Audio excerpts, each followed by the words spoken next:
let's get on with it. Today, I'm going to teach you all how to sew in your ends. Even if you are a tight tatter and you pull and yank on your thread to make them stitches so tight, I will show you how to sew in your ends. Okay? Some of these methods, yes, they work really good. But if you're a tight tatter, it doesn't work for you.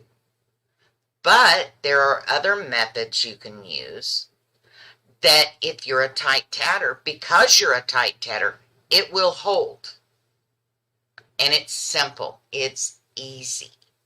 All right? So, for today, I'm going to go into the down shot. I'll come back for questions. First thing I want to show you is our onion ring for the day. All right? I see a question. Denise is asking, I was working on my homework and got the thread split. Is there any secret to prevent that? Careful. Be very, very careful not to split your plies. When you split your plies, you weaken the thread. And over time, it could cause a break point. But we are talking a very long time unless you really do some damage to that thread. But when you sew in your ends, you will be splitting plies. Remember that. There is a right way and a wrong way. And today I'm going to show you the right way. All right? So let's get on with it. Let me go into the down shot so you all can see all this fun stuff we're going to do.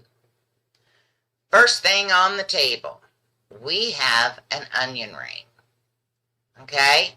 Now we're going to get into this onion ring after I show you how to sew in your ends, because this is easy peasy, folks. But it adds depth, dimension, and texture to your tatting. And if you do it right, as you can see, it imitates the rings of an onion, hence the name, onion ring tatting. So, keep your mind on this little onion ring, because that's next, after I show you how to sew in your ends.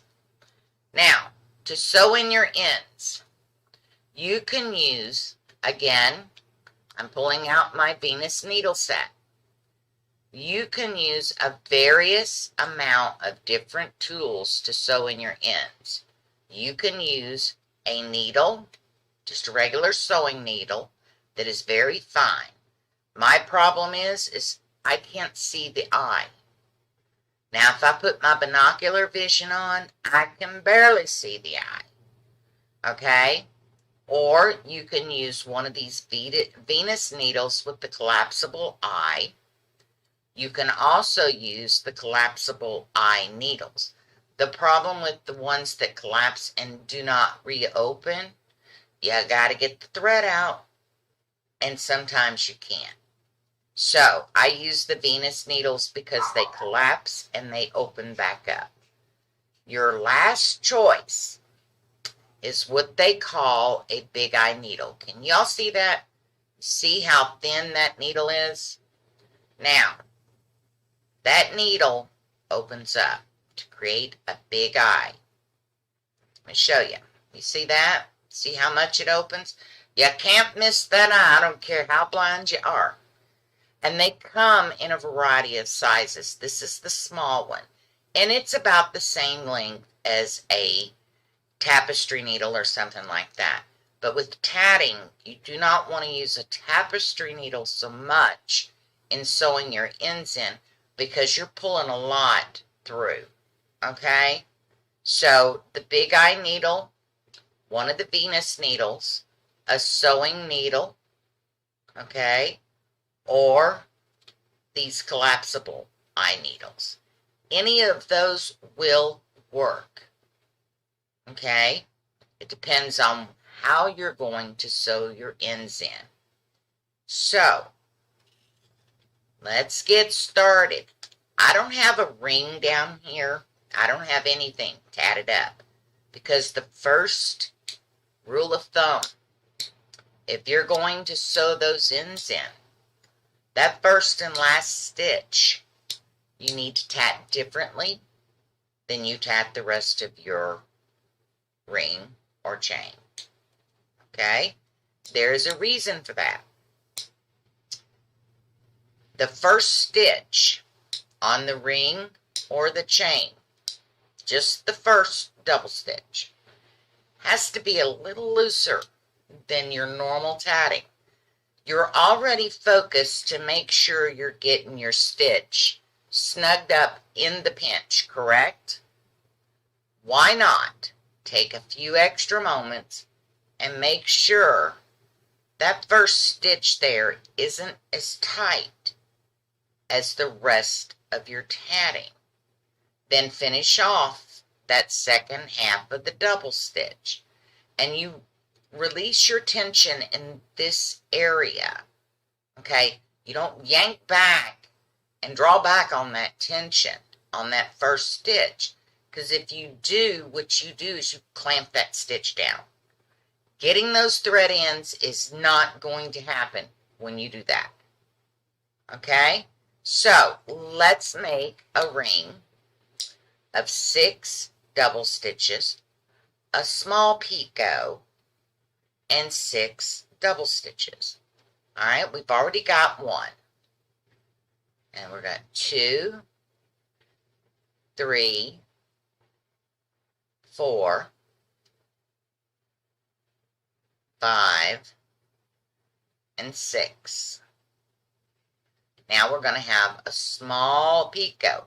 And as you can see, I'm not watching my tension. I do tat tightly.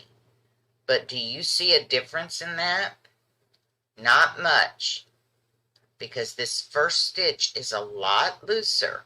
But when you close this ring, it will tighten back up. Alright? So, let's put that picot in. Doesn't matter what size you put in. We're not measuring picots. The goal is to make a ring. Now we're going to put in 4 more double stitches. This is the first one. Remember, we want 6 double stitches. Your last double stitch is going to be loose like the first one. Okay? So put in 4 regular, the way you tat your tension, double stitches. That's 3. And that's 4. Here's our 5th one. Okay? Now this 6th one, loosen up this tension.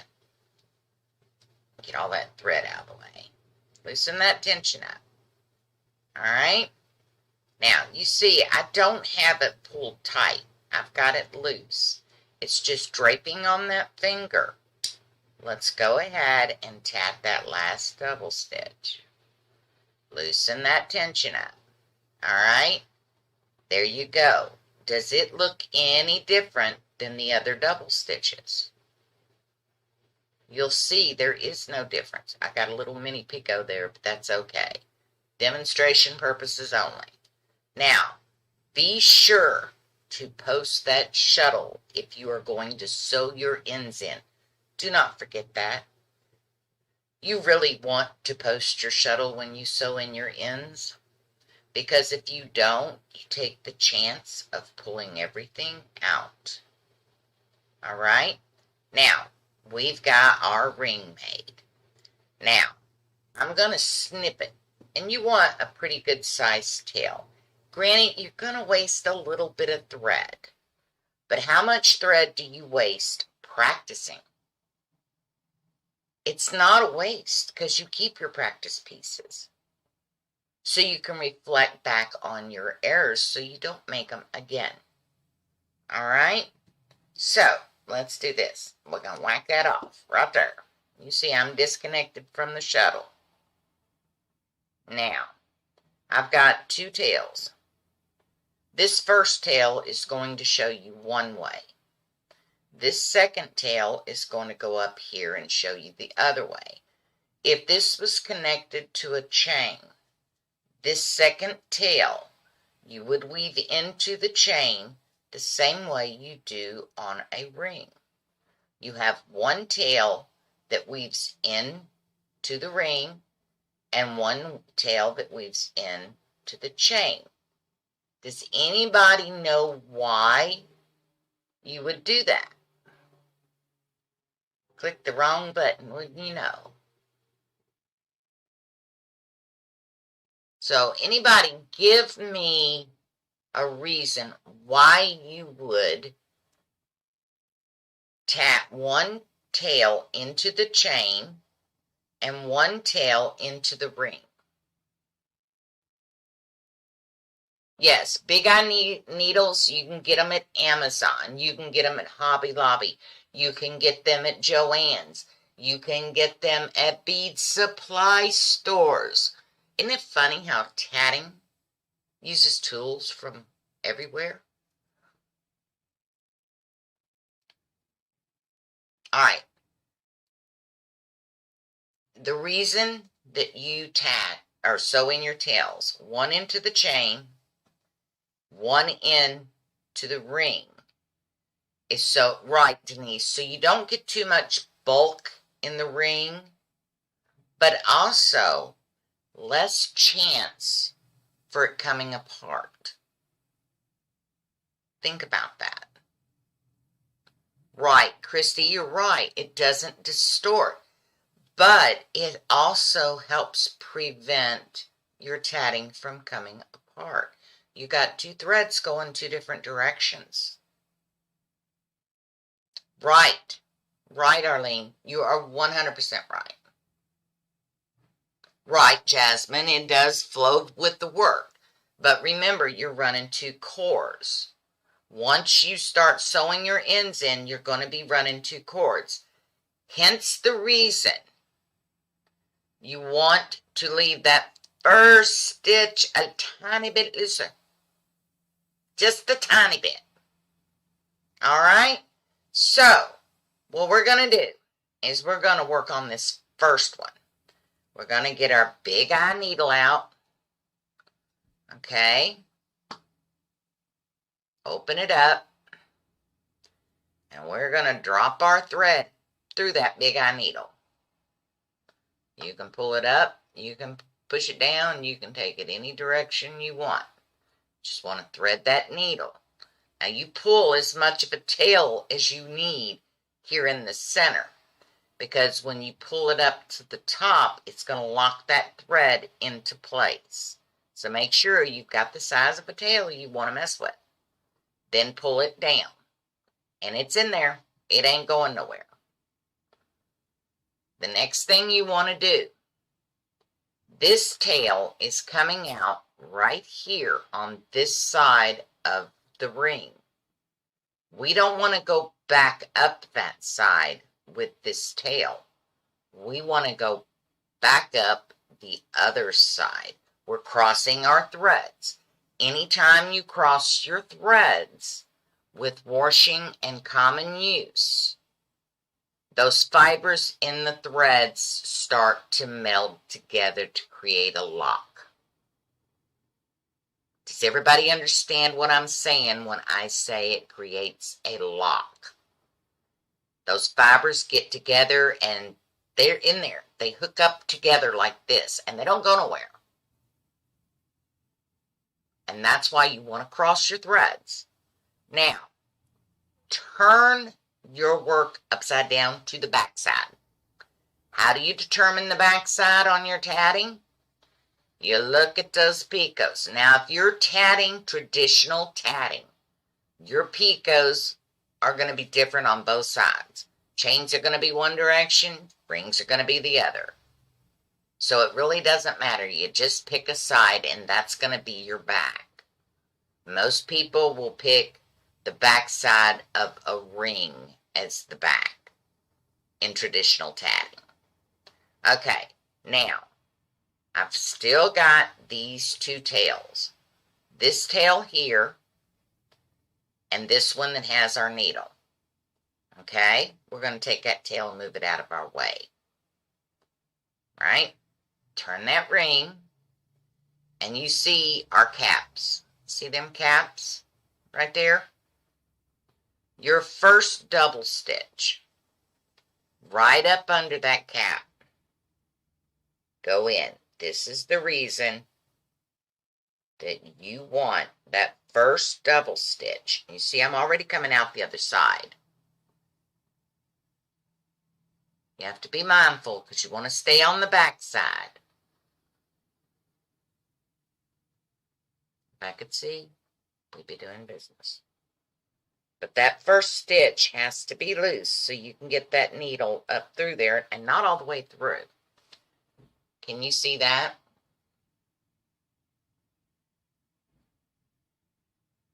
See how I come up under it? So if that first double stitch is loose on both the beginning and the end of your element, it will give you the ample room you need for a tight chatter to sew in your ends. Now, once you come under that, pull it on through. Gently, ladies, gently. We are not moving furniture. We're not throwing things. Now, you may need to get one of those grips or something to pull it through. That other tail out of your way. Get your kinks out of the way. Pull it up through. That first stitch is in. You see, I didn't lose my needle. Now, here's what you're going to do. You're sitting on this top row. You go down through that cap from center point. Come out the other side of that cap from center point and pull it down. Okay, let me get up closer to the camera so you can see. Now, this one, you're going to go under that cap. You see it? Back to center point. Pull it through. Okay? And you just keep going. Get your kinks out. And yes, this thread does kink. This is, I honestly think this stuff's worse than the Elizabeth, to be quite frank and honest with you folks. Because it kinks something fierce. And if it does kink, it's real easy to back out. The last step of locking this in is you're going to come in between two double stitches.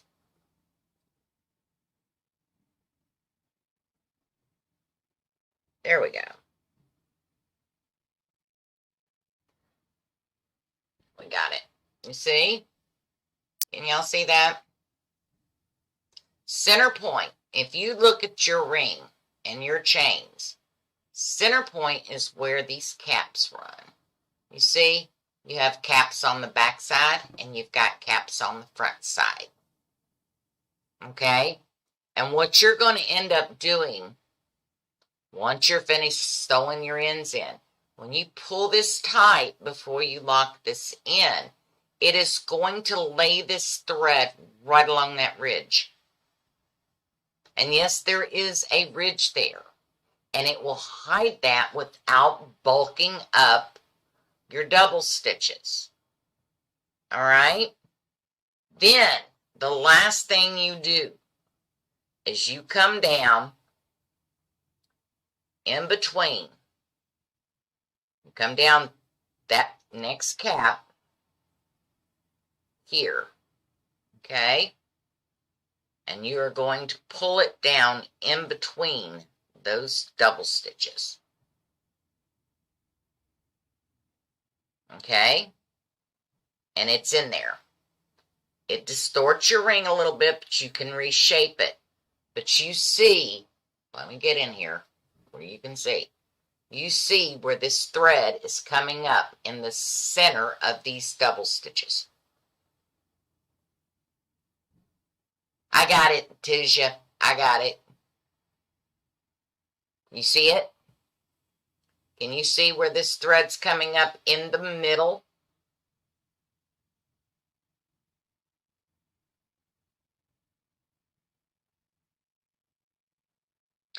Yes, you're going from back to front, front to back And then when you get to this last stitch, you go down into the cap and bring it in under one of those half stitches of your double stitch, and it locks it in.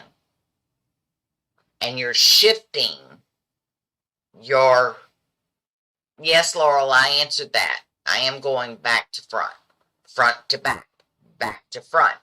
Every time you change direction, you know what you're doing? You're shifting those fibers.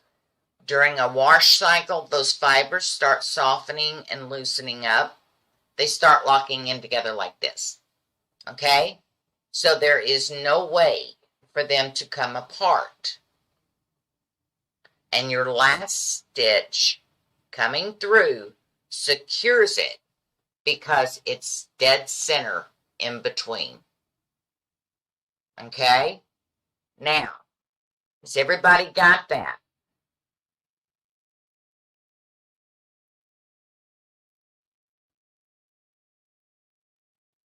Because on the next one, I'm going to show you how to sew under the legs.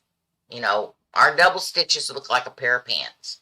We have a waistband and we got two legs. Yeah, I know I'm having a difficult time today. Just call me dense. Thanks, Joanne. Or Joe. All right, so we've got this one here to go. We're coming out the base. All right. Yeah, I know it's hard to get center because my camera equipment is not set up like it should be. And I'll be honest with you, if you think you can center the camera equipment in this cracker box of a place, you're doing good. I am not going to lie to you. I hate this room back here. But it was the only place that I could go. Could have canceled classes, you know. Just saying. All right, now we're going to thread this needle. I wouldn't do y'all that way, by the way. I'm just picking.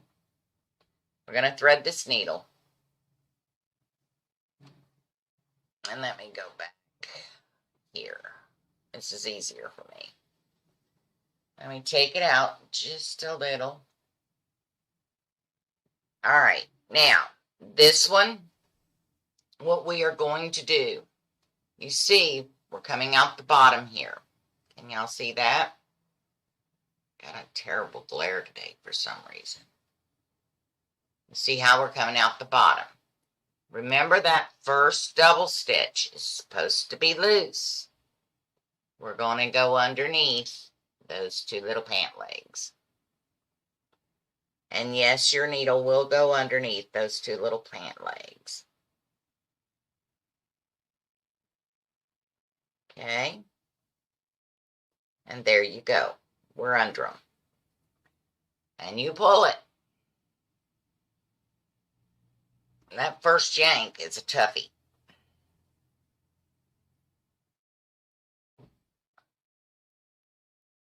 And I don't have a grip mat to use. It's packed, folks. It's packed. Of course, everything you need's in a box somewhere. And I don't have a set of tools here. There we go. All right, pull it through. I've distorted the ring, adjust it. Okay. Now, yeah, I've opened that up, the big eye needle. Fix it. All right, now you go up under your next two legs. And you only have to do this 3 or 4 stitches. Back it up. That's going under 4 legs there. We don't want to do 4. We want to do 2. 2 at a time. Don't stress yourself. And yes, you will distort your tatting. Get used to it. Sewing in your ends distorts them. But it's all workable. But as you can see, I tap very tight. And I don't have a gripper. Let me get a Kleenex. Maybe that'll help.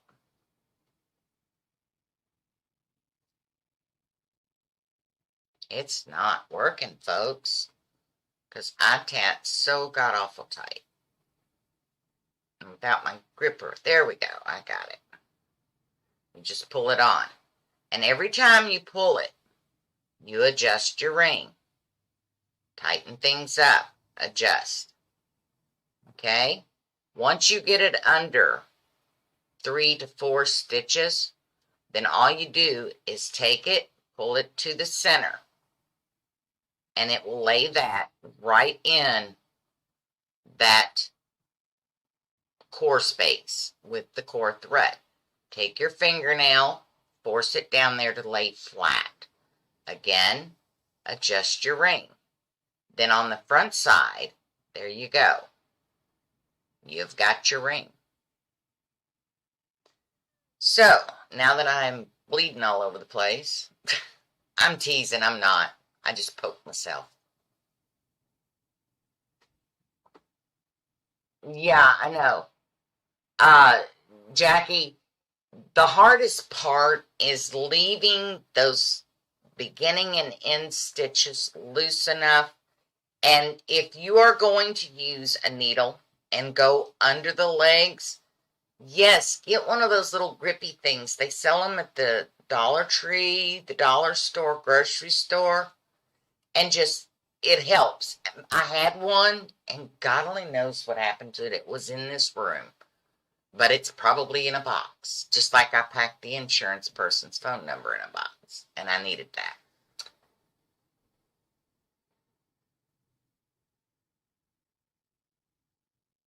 Yeah, it's because that first double stitch. All right, Jasmine's question is, sometimes when she sews in her ends, the thread under the first double stitch using the wide needle, the thread would sever at the joint of the needle. The needle never comes out.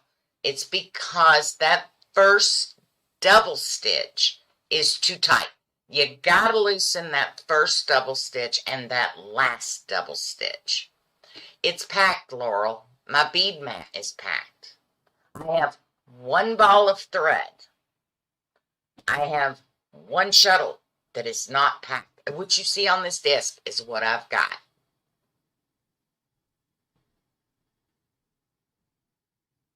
Yeah, Carol, that's a cool tip.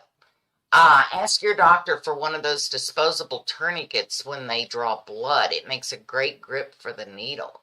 That is a fantastic tip. I tell you something else. If you know somebody that gets stitches, you know, they have to use the hemostats. Do you know they throw them things away? So ask for that. I asked for my mom's hemostats and her scissors, and it's the best pair of scissors I've ever got my hands on. You're following the core thread as it travels through the ring, Jackie. Jackie's question is she following the line of direction with the threads?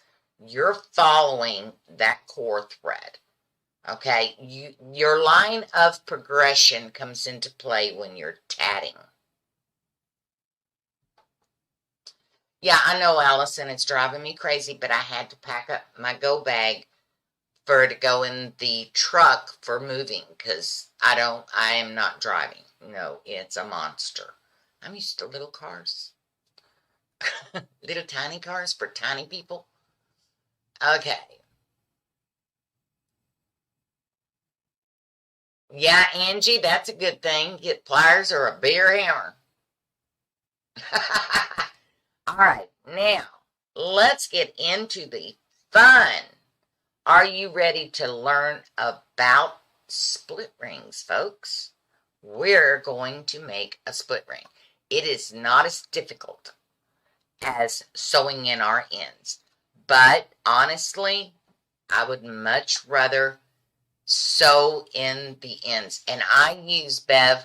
Bev's question is, which method of sewing in the ends do I like better? I like going up under that first double stitch and then sticking with the caps and going back and forth. And then when you pull it, okay, and lock that in, it lays right into that ridge between the front and the back side, and it looks so much neater. That is my preference.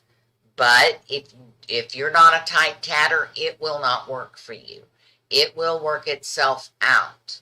But a tight tatter, that's their saving grace. As long as you can get it under the first 2 double stitches and then work on those caps, you are home free. Okay? Yeah, you're right, Carol. The Venus needles, I got these at Amazon. Now, mind you, it came with like 10 needles in here. And, yeah, I've lost several. And they're probably in a chair or a couch somewhere. That's my guess. That was when I discovered the bead mats, after I'd lost down to what you see. I've got to get me another pack, but Amazon has it. You just look up Bead Buddies Venus needles. And it comes with this handy little case. It's got a foam piece down here that's self-healing. So when you stick your needles in it and you pull them out, it heals itself. So you don't have big holes in there and you won't lose your needles. All right. Now, let's get into this onion ring. Are you ladies ready? Oh, yeah, Artesia, I am going to show you an onion ring. Here is the one I made for demo for the class. Can y'all see that? We're starting to lag a little bit here. Yeah, something good comes out of being a tight tatter. This is an onion ring, ladies. Onion rings resemble the rings in an onion. That's where it gets its name from. Okay? Didn't take a lot of rocket science to figure it out. It looks like an onion. Okay? But they're beautiful. Can you imagine an onion ring with the center ring one color and the outer ring another color to emphasize the inner ring? Say that inner ring is a Josephine ring. Think about that. It makes that Josephine ring just stand up and say, hello. So, let's get on with our onion rings. This is probably really one of the easiest things to do. Okay? And the way I'm going to show you is one way that Georgia taught me. Then I'm going to show you another way you can do onion rings. All right? So, we're going to wrap our hand into a ring. We got our loom. Let's do 6 double stitches. That's the theme of the day. 1, 2, 3, 4, 5, and 6. Okay? Now, what do we do after we get them 6 double stitches on? What do we need for that onion ring?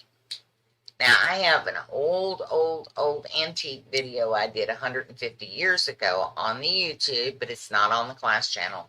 It was a channel I created just so I could remember how to do things, and that's how Georgia found me.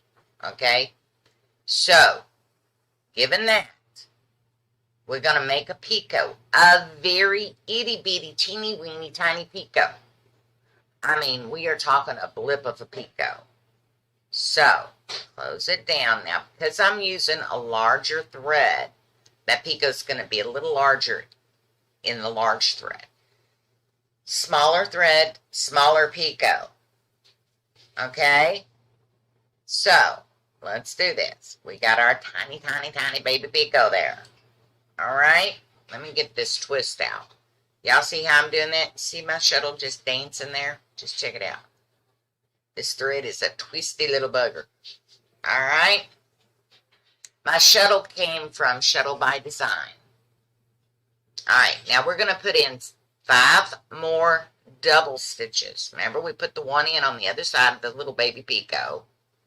So that's 3. We're going with 4. 5.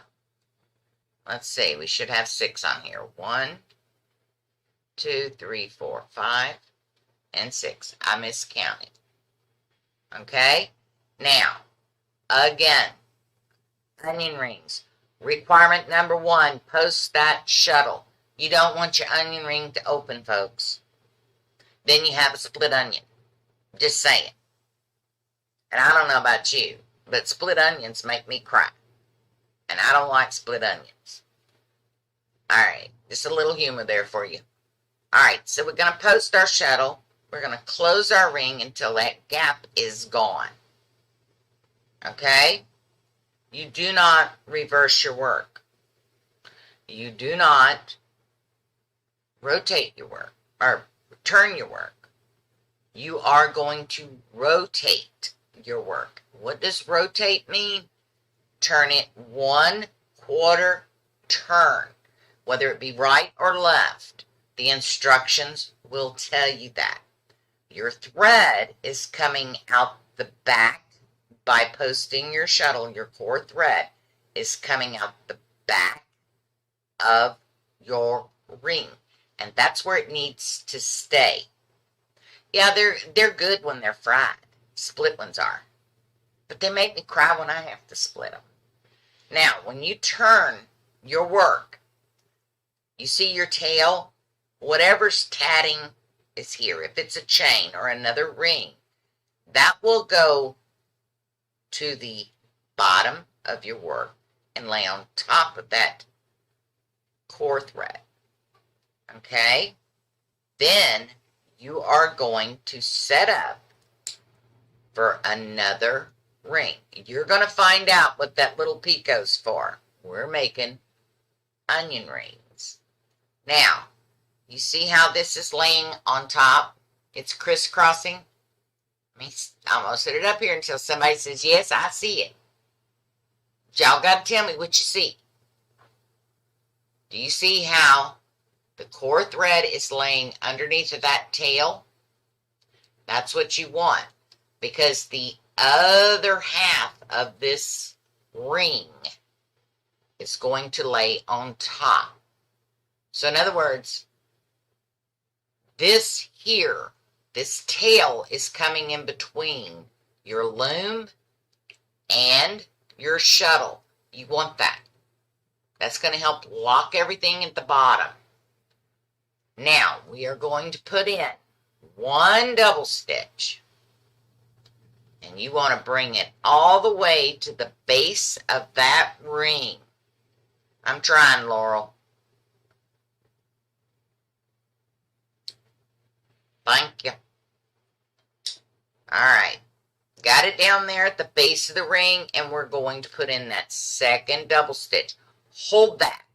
You don't want that to move. Yeah, when I move my arms, I find I get out of camera. Alright, now, let's put in 6 double stitches. According to the feedback, it's showing that it is in frame.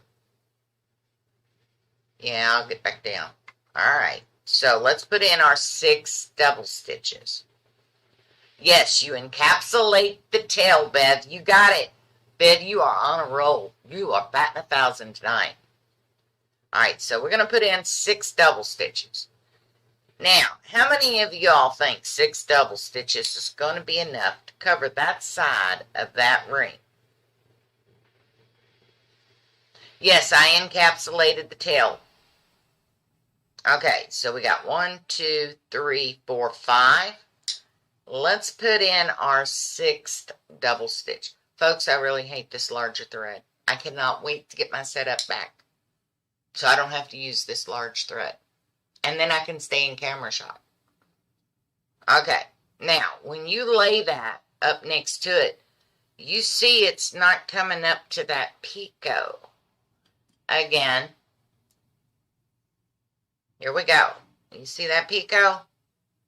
Let me stretch that out just a little bit for you. Can you see it? You see that picot? Now, we have to take these double stitches up to meet that picot. Right, Allison? So, usually it's 2 to 3 double stitches depending on your thread size. Has everybody got that? 2 to 3 double stitches, depending on your thread size. Okay? Smaller threads take less double stitches than larger threads.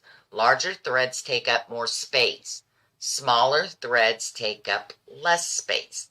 Therefore, less double stitches on smaller threads to make the meat. Okay? Now, I just added in 2 double stitches. Are we there? Yes, we are there. Are we going to join to our shuttle thread? Do you all think we're going to join to the shuttle thread, or do you think we're going to join to our core thread? Look at that. Which one do you think we need to join this to?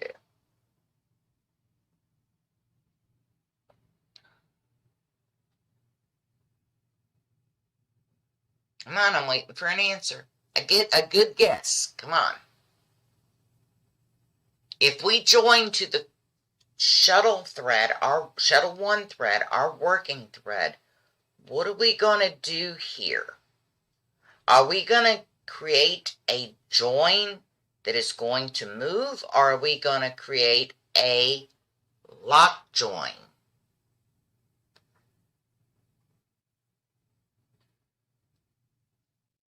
It should be on the core thread because we need that to move. Okay? So, this core thread happens to be, or the shuttle thread happens to be up here. So we have to, and this is where it gets funky. You pull it down there. You take this shuttle thread and you lay it right back here to where your core thread back here is available to you. All right? We'll adjust it as it goes. Now, we go down through that picot. Remember the little picot you asked about? We go down through that picot, grab our thread, and we are going to do what is called the onion ring join. Okay? And it takes some fidgeting. I ain't gonna lie to you, it fidgets. But it's a pretty fidget when you get done. Now, pull that thread up. Don't let that thread twist. Loop it on that finger. Okay? Yeah, Laurel, you get a gold star. All right, now, we are going to do a join right here. And this is called the onion ring join. The reason is because you're bypassing the thread that is closest to your joining point. Watch that thread as it comes down. Tighten your join up. Yes, you got to fidget. And you know, kids pay a chunk for fidget spinners. Teach them tatting. You won't need to buy them no fidget spinner. Just saying. Food for thought there, girls. All right, now, let's get some more threads. You see how I could open that ring up? Wasn't that neat? And look, we are joined. Our onion ring is starting to take shape. Can y'all see it? It's starting to take shape. There's our center ring. Here's the outer ring. Now, let's put on the same number of double stitches that we have on this side. So we had 1, 2, 3, 4, 5, 6, 7, 8. So let's put in 8 double stitches on this side. 1, 2, 3, 4, 5, 6, 7, and 8. And again. what are we going to do? We are going to post that shuttle by dropping it through our ring. Okay? So let's close our ring. Gently, gently. Close it up.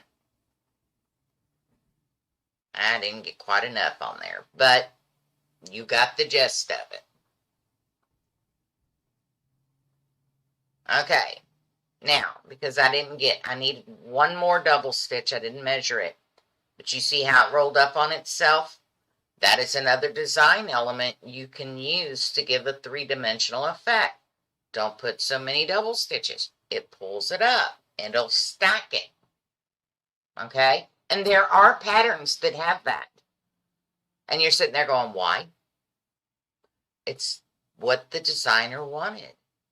So even mistakes of forgetting a stitch or not getting enough is a design element. So look at it that way. All right, so we've got our first way of doing an onion ring. Now, the second way of doing an onion ring is basically the same thing. The only difference is you use a chain. You will not reverse your work. You make a chain. You lay it up next to it. You join, just a regular join, and chain back to the beginning. Okay? And you will join at the base of the ring. You can also use a mock ring for this. Okay? But a tatted ring-on-ring onion ring looks neater in presentation. That is my opinion. Everybody does things different, but my opinion is look at the difference. Okay? Now, if you're doing a chain, you're going to get this rolling effect because the chain is not as tight as a ring would be when you close it. Does everybody understand that? Does that make sense to everybody? Okay? I would do it, but I'm not connected to my ball of thread. So, and it would take a lot of thread to make a ring and a chain with this big thread. This is like size 5 thread, folks. This is something you knit with, crochet with, or something. But it was the only thing I could find at the moment. Sorry. I will hunt up my tatting thread this week. I promise. In time for the last class, right? All right. Let me go back to the forward shot and see if there's any questions y'all got.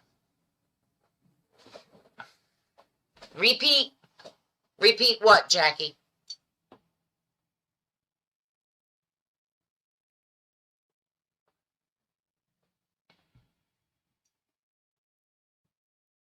What you want me to repeat, honey? Ask me to repeat what?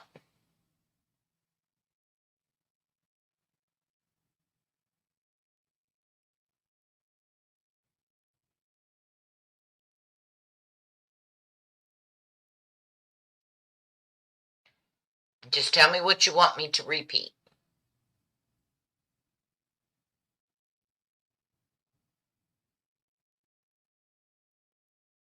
There will be diagrams for the different ways, links down below the video if I can find them. They're in Georgia's files, and that's like hunting for a needle in a haystack right now. The ring placements. All right. The ring placements, if you do the ring on ring, which is what I demonstrated, okay, they will lay, if you get the stitch count correct on both sides. I missed the stitch. It will lay flat, just like an onion. If you use the chain method to create onion rings or a mock ring method, those rings have a tendency to move. But you may want that in your design. Okay? Willow, is there a formula for how many stitches to add for each added row on the onion ring? No, there is not a method. You just have to measure. In patterns, they will tell you how many because they done the homework, okay? But if you're working onion rings for practice, you have to measure it up. There is no specific count. It's based strictly on the size of the thread that you're using. Once you get it figured out for the size of the thread you're using, you know those tatting journals that Angie told you to start making? That's a good place to keep those notes in. Today I used a size 5 cotton thread. It took 8 or 9 double stitches to match the original ring on the first round. Put that in your notebook. Put your sample in the notebook so you can see. When you do the 2-color onion ring, then you're using 2 colors of thread, and you would do either the mock ring method or the chain method to get the rings in. Yeah, you could use shoelace trick, but when you use the shoelace trick, you're going to lose that lock at the bottom of that ring when you put that core in the middle or the thread from the previous element in the middle. It also will, the reason I showed you that at the base, it slows down the gaposis, ladies, between elements, especially onion rings. They can get gaposis problems seriously bad. A beginner pattern with onion rings. Jackie, there is a problem with the patterns. Georgia, I have all of Georgia's files, okay? We're trying to go through them. They are messed up. I won't tell you how they got messed up, but they got messed up. It's like some kid was in there playing with them, and when it was handed over to me, it's like trying to find a needle in a haystack. I will go hunting for a pattern and share it with the class. Okay, I will send it out in email looking for an onion ring pattern for beginners. But for homework, all I want you to do is tat up a ring of 6, 5, 4 double stitches, whatever the ring size you want. Okay? Then I want you to do an outer ring, onion ring, using the method that I showed you. Ring on, ring, onion ring. Remember, we wrapped our hand for the first ring, made it, wrapped our hand again, and made our onion ring. That's the one I want you to learn because it's the most common. Very few tatters will use a self-closing mock ring.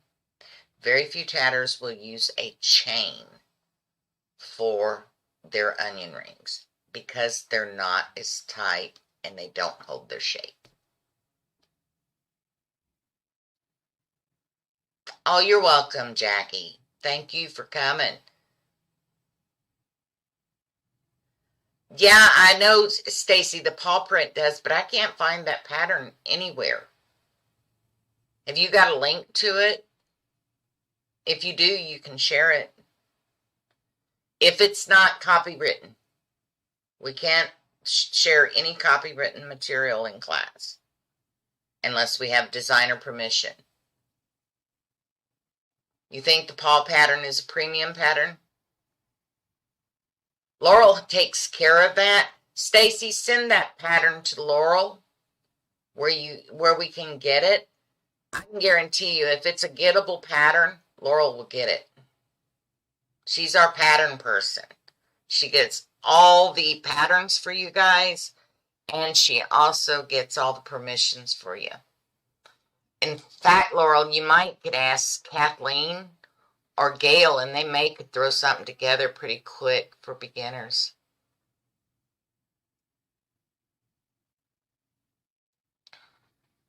Yeah, the class website Yeah, finding them is hard. It's an old site.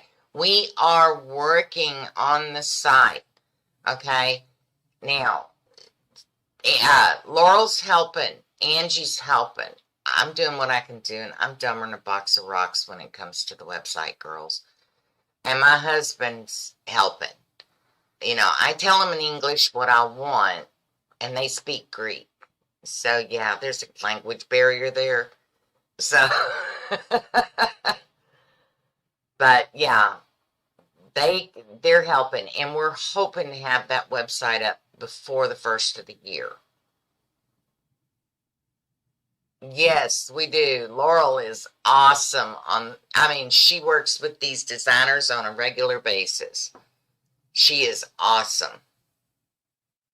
I sent her for a permission slip. I've been trying for years to get to do a tag-along on the video channel.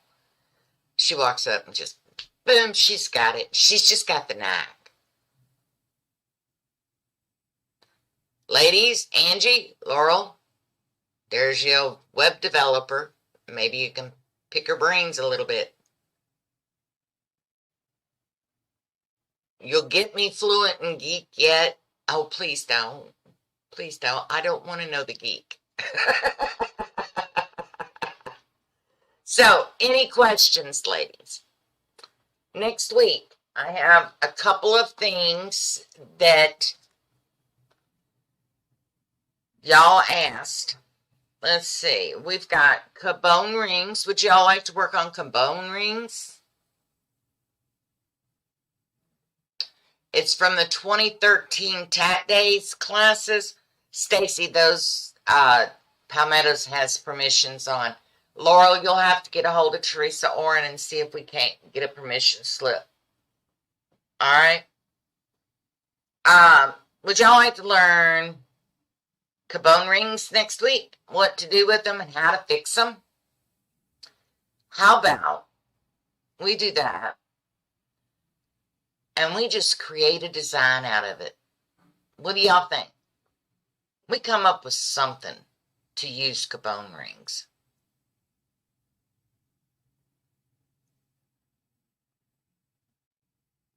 Okay, thanks, Laurel. All right, so next week we do cabone rings, and we're going to add to it, and then I'm going to let you, because next week is the final class, and I'm going to let you all, after I show you how to build on that cabone ring, I'm going to let you all take it and run with it. Play with it till the classes resume. Now, before I go any further, I want you to know, once the moving process starts, remember, I am getting an RV. It is coming from Indiana to Texas. That means this thing is going through 9.0 earthquakes to get to Texas. That is where we bought it from, because we got some huge discounts on it and a lot of bonus perks. So, y'all have to bear with me. If I can't teach, Angie will still be teaching class, but I will send you all emails out. Because if I don't have a place to set up my camera gear and stuff, I can't teach class. But I can still type out letters and send out things to you guys. All right? Yeah, maybe could do a snowman. That sounds like a plan, Barb. So, next week we do cabone rings, and we build on that cabone ring. If I can, Corinne, I will touch on tatting with buttons. Okay? But button tatting is basically joining to the button with one huge picot. I'm just saying. But you can use the shank buttons, and you can use regular hold buttons. It doesn't matter. Thank you, Allison. So, if y'all like today's class, hit that like button. Let me know.